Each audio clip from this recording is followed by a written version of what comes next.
Great, thank you everybody for such a warm welcome, and it's lovely to be here again at another conference.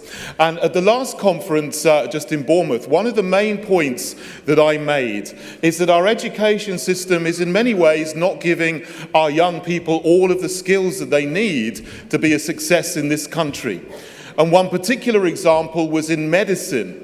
Last year, there were only 8,000 places to study medicine at British universities, but nearly 80,000 applicants. Far too much talent in this country is wasted. And then to bridge the skills gap that we've created, we trawl the world to find doctors from other countries and bring them here, which is wrong. So I was quite amazed when a couple of weeks later I switched on my television to watch the news, and there was the Health Secretary, Jeremy Hunt, making a big announcement on government policy.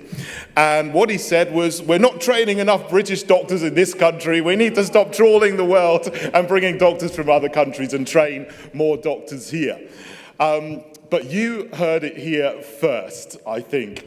As so often is the case, UKIP are leading the way and other parties copy what we're doing. But not everybody believes me. So today I'm going to do a little experiment, and I'm going to start talking about something that I know that no one else is talking about. And we can see if in a few weeks or months' time everyone else is talking about it, you know that you heard it here first. And what that is something I call the demographic bulge. Now, that's a bit technical, I will explain. In secondary schools at the moment, the year groups from about 12 to 17 are quite small.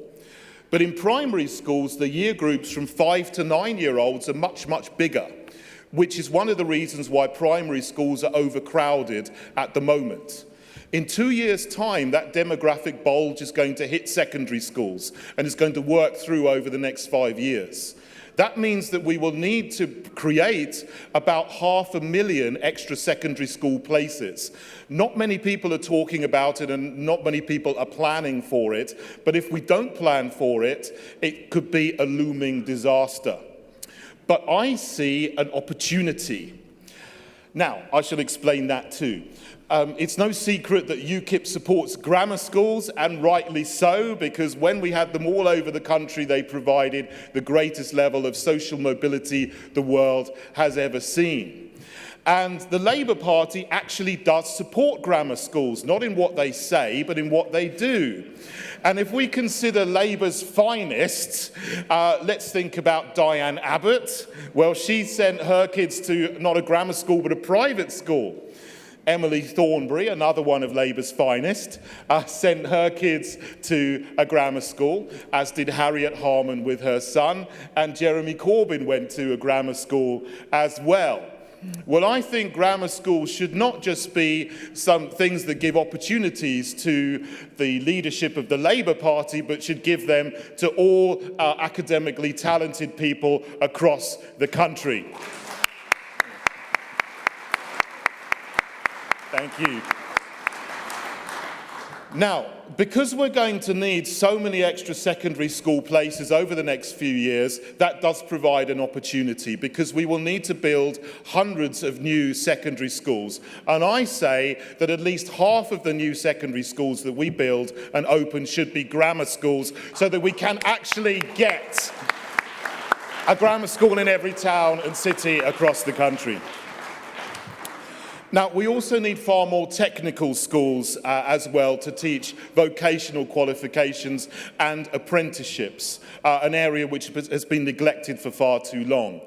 University technical colleges were considered as an answer to this, but they didn't take off for two reasons. One is because they found it hard to recruit people at the age of 14. But with the demographic bulge moving through, the leading edge of that is going to be at 14-year-olds in 5 years' time. Education sometimes needs long-range planning. And perhaps if we stick with that model, then they will be well placed to provide technical education over the long term as well, which is something that we need. We also need unbiased careers advice for all school children. And the state of careers advice is quite shocking in this country, and it's unbelievable that it is so shocking in 2017. In some places it's good, but in some places, whole areas, it's non-existent. How can young people know of all the opportunities that are out there in apprenticeships, in technical education, when they don't have good careers advice? And that is something that we need to make sure that every young person from the age of 13 gets, so that they can achieve all that they can be. Now, let's talk about universities. And our universities, of course, are some of the finest in the world, and they are fantastic places if you're the right person to go there. But for many people, they're not the right places to go to. And they're still stuck with Tony Blair's target seemingly pulled out of the air of saying that we have to get 50% of school leavers to university. That's the wrong thing. For many young people, they would be better off doing a higher apprenticeship and learning a trade than going to university.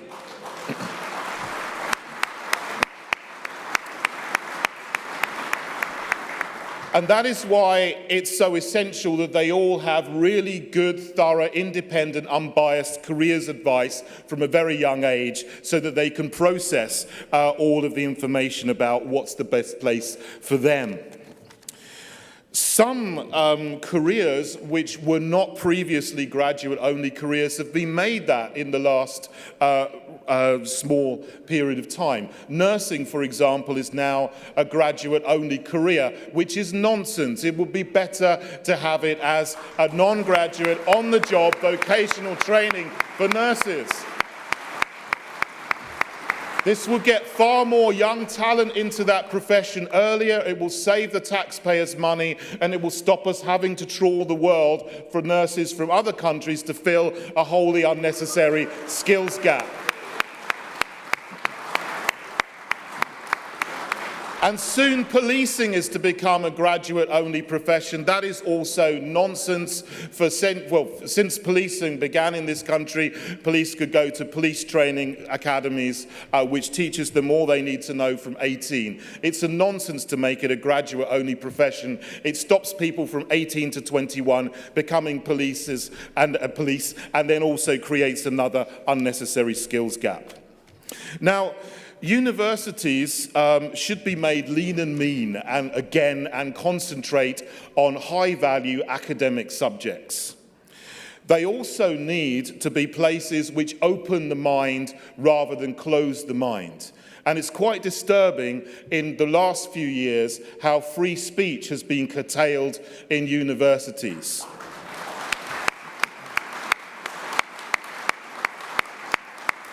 The growth of no platforming has seen speakers as diverse as Peter Tatchell, Jermaine Greer and Ayaan Hirsi Ali not being allowed to share their ideas at universities. This is absolutely wrong.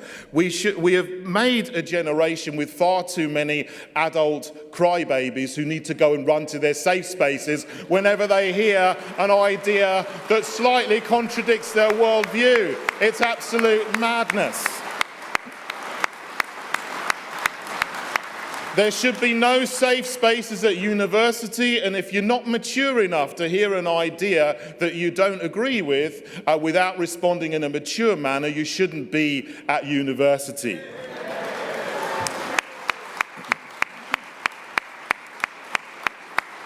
But on the other hand, in our schools, ideas which were considered fringe and are aggressively politically correct are being peddled. Who would have thought that 5 years ago, a book would go out to primary schools advising them not to use the words boys or girls or mothers or fathers because that was politically incorrect? Isn't that madness? Who would have thought that it would be politically incorrect to say that there are two biological sexes determined at birth and coded in your chromosomes? The politically correct view now is that there are 47 genders and you choose one of them on a moment-by-moment basis in a multi-dimensional gender-fluid space. Now,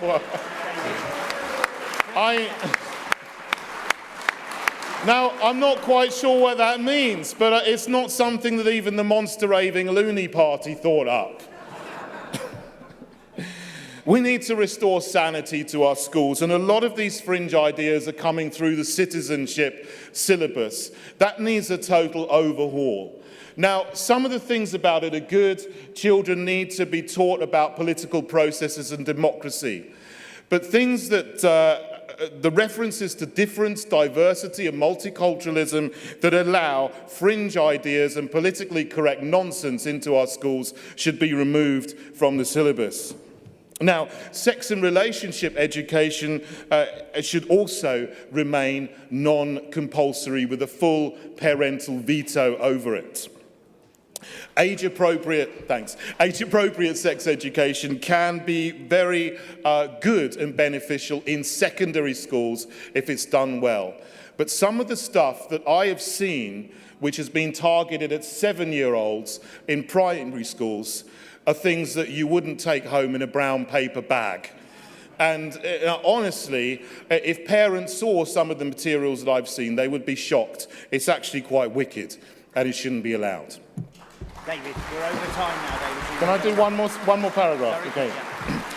On the other hand, there's never been a greater need for high-quality, academically rigorous religious education of the type provided by our church schools.